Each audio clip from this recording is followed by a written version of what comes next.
Hello everyone. तो आज हम समझेंगे कि एक्सेल के थ्रू एनपीवी को कैसे कैलकुलेट किया जाता है। एनपीवी जो है उसका फुल फॉर्म होता है नेट प्रेजेंट वैल्यू, और ये हमें हमारे किसी भी इन्वेस्टमेंट के फ्यूचर में जो भी कैश फ्लोज हैं उनको डिस्काउंट करके उनकी प्रेजेंट वैल्यू बताता है। जैसे मैंने कुछ कैश फ्लोज अभी स्क्रीन पे लिखे हुए हैं। -5,000 फर्स्ट ईयर का कैश फ्लो, -2,000 सेकेंड ईयर का कैश फ्लो, 1,000 थर्ड ईयर का कैश फ्लो, -4,000 फोर्थ ईयर का और 18,000 फिफ्थ ईयर का। जो माइनस में लिखे हुए हैं ये सारे इन्वेस्टमेंट्स हैं, और जो प्लस में है वो हमारे पास हमारे पॉकेट में आने वाला पैसा है वापस। अब इसके जो प्रेजेंट वैल्यू है हम दो तरीके से निकाल सकते हैं। एक हम निकाल सकते हैं बिगिन मोड में, और दूसरा हम निकाल सकते हैं एंड मोड में। इन दोनों में डिफरेंस क्या होता है? जब आप बिगिन मोड में वैल्यू निकालोगे तो आपको फर्स्ट वाले वैल्यू को सिलेक्ट नहीं करना है। उसके अलावा जितने भी वैल्यूज हैं वो सारे आप एनपीवी के फंक्शन में डालोगे। जो एनपीवी आ जाएगी उसमें फर्स्ट वाली जो वैल्यू आपने छोड़ दी थी उसे ऐड कर दोगे। तो इसको करके देखते हैं।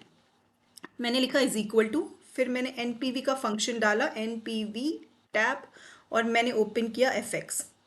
अब ये फंक्शन सबसे पहले आपसे पूछता है कि आपका रेट क्या है, यानी क्या रेट ऑफ रिटर्न की आपको एक्सपेक्टेशन है। लेट्स से मैं एक्सपेक्ट करती हूँ 12% का रिटर्न। फिर नेक्स्ट वैल्यूज में जाकर के, अब मैंने जैसे आपको बताया 5,000 को छोड़ देंगे, बाकी सारी वैल्यूज को सिलेक्ट कर लेंगे, एंटर प्रेस करेंगे तो ये प्रेजेंट वैल्यू आ गई सेकंड से लेकर के फिफ्थ तक जो कैश फ्लोज हैं उनकी। अब इसमें मुझे फर्स्ट वाले कैश फ्लो को इंक्लूड करना है तो उसको एज इट इज मैं ऐड कर दूंगी।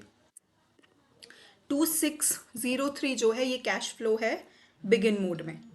अब मैं जानना चाहती हूँ एंड मोड में कैश फ्लोज, एंड मोड में एनपीवी।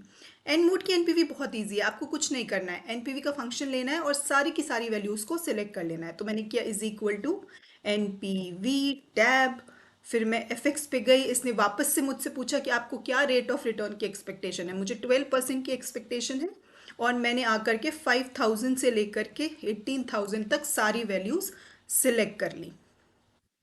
एंटर प्रेस किया तो मेरे पास आ गई मेरी एनपीवी 2324। तो आज के लिए इतना ही समझेंगे। अगर आप एनपीवी डिटेल में समझना चाहते हैं तो मुझे कमेंट करें एनपीवी, तो मैं एक डिटेल्ड वीडियो बना दूंगी एनपीवी के ऊपर। और यस, इसी तरीके के और वीडियोस लेकर के हम आते रहेंगे इस चैनल पे। अभी के लिए थैंक्स फॉर वॉचिंग।